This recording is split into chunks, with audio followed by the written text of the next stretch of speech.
The jam-packed auditorium of Sri Ram Center in Delhi clearly reflected the fact that love for art still remains in modern hearts.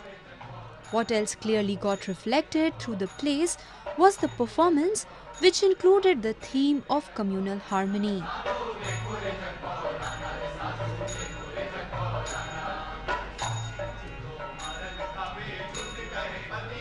These artists performing in the stage belongs to the NGO group named Sehmat. They have all gathered here not just to celebrate the age-old ethos, but also to convey the message towards which it aims to work for.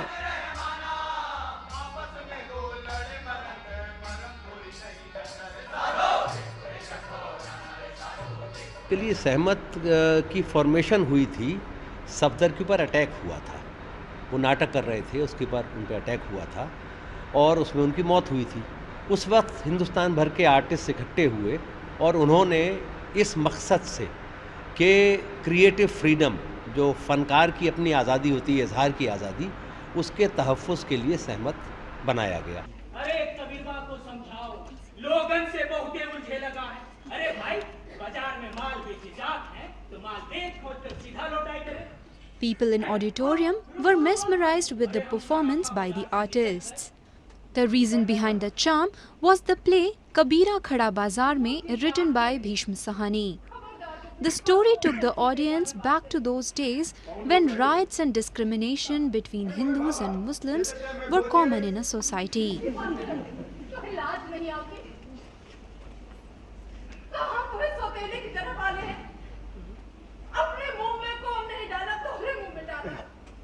Bhishma Sahni ने बहुत अच्छे, बहुत सेहतमंद, बड़े अच्छे नाटक दिए हैं।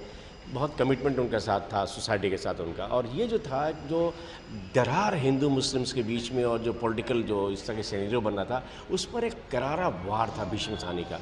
उनकी सारी कहानियाँ, सारे नावल, आप तमस में आप जाएँ, कहीं भी जाएँ, हानुश में जाएँ, तो वो एक वार करते थे सोसाइटी के रूढ़िवादी के ऊपर। और ये उस वक्त 82 में, क्योंकि बहुत सारे कम्युनल राइट्स हो रहे थे, एक सबक था कि जहाँ जहाँ ये प्ले आज से पहले जहाँ कम्युनल राइट कंट्रोल नहीं हो रहे थे, वहाँ दिखाया गया। यानी सूरत में हमने खुद रोल किया है कर्फ्यू के बीच में, और शांति हो गई इस प्ले को देखने के बाद कि यार समझदारी से काम लिया जा सकता है। कोई तो एक बहुत मार्कफुल प्ले है। Events such as these clearly reflects the fact that the society still prevails such people who aim to generate the country with their traditional ethos in future.